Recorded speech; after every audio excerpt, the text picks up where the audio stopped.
जी नाज़रीन, PTI अवामी wing Hyderabad जी senior नायब सदर अनीसा सिद्दीकी इस्लाम कोड प्रेस क्लब में प्रेस कॉन्फ्रेंस करे रही है। अचो तो तव्हांखे प्रेस क्लब इस्लाम कोड वठी हलूं, जिते अनीसा सिद्दीकी प्रेस कॉन्फ्रेंस करे रही है। असां तव्हांखे प्रेस कॉन्फ्रेंस ॾेखारियूं था त अनीसा सिद्दीकी जो छा चवणु आहे। पार्कर में हींअर पाणीअ जी ऐं ही जेके समाजी जेको उन्हनि जे सहकार जो कमु आहे, उनजी सख़्तु ज़रूरत आहे। इन में आऊं बि अवां सभिनि सां गॾु आहियां ऐं अवां जे सहकार जी उमेदु रखां थी त तव्हीं सभु असां सभिनी खे हिकिड़ी क़ौम थी बग़ैर कंहिं उहा ई आहे त केरु हिंदू आहे, केरु मुसलमान आहे, केरु ईसाई आहे, हिकु थी असांखे मुतहद थी पंहिंजे हिन सिंध जे मारूअड़नि लाइ, थर जे मारूअड़नि लाइ असांखे जिहाद करिणो आहे। इन जिहाद में अवां सभिनि जो साथ मूंखे खपे। वॾी महिरबानी। इहो ज़रूरु चवंदसि त थर नीड्स वाटर। थर जो हर इलाइक़ो, इस्लाम कोट हुजे, महिलाणी हुजे, छाछरो हुजे, मिठी हुजे, महेंद्र जो पर हुजे, जेका इलाइक़ा आहिनि हर हंधि पाणी जी हींअर शदीद खोट आहे। ऐं ॾिसो, इहो हिकिड़ो बुनियादी मसइलो आहे। असां विज़िट कया छाछरो, महिलाणी, इते आरो प्लांट आहिनि पर बंदि पिया आहिनि।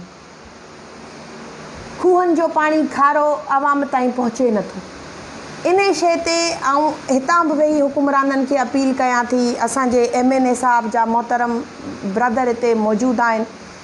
तव्हांखे बि इन शइ जे लाइ अपील कयूं था त महिरबानी करे हिननि जे जेको पाणीअ जो मसइलो आहे, इन खे हल कराइण लाइ वज़ीर आज़म साहब खे असां का अहिड़े क़िस्म जी, जीअं त शाह महमूद कुरैशी साहब ऐं जयप्रकाश उकराणी जेको आहे, उन्हनि हिते छाछरो में आरो प्लांट्स ऐं इन्हनि जे लाइ उहे कमु कनि पिया ऐं उहा मुहिम जल्दी शुरू कई। जेके मुख़्तलिफ़ सियासी समाजी माण्हू आहिनि, जेके इंसानियत लाइ कमु कनि पिया, सरगर्म आहिनि, उन्हनि खे गॾु खणी असांखे हलणो आहे।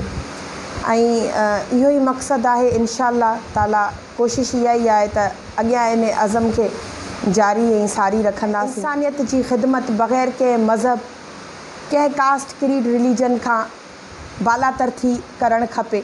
असीं सभु हिन पाकिस्तान तहरीक इंसाफ़ जे प्लेटफॉर्म हेठि इंसानियत जी जेका ख़िदमत कयूं पिया, त इहो हिकिड़ो असांजो मेन काज़ इहो आहे त सियासत पंहिंजी जाइ ते, पर हिते असांखे इंसानियत जे कमनि में, समाजी कमनि में, सोशल कमनि में वर्किंग रही आहे। स्ट्रीट चिल्ड्रन ते ऐं उते असां हैदराबाद में ॿारनि जा इदारा बि काफ़ी हलायूं था पिया, ग़रीब मुस्तहिक ॿारनि जा।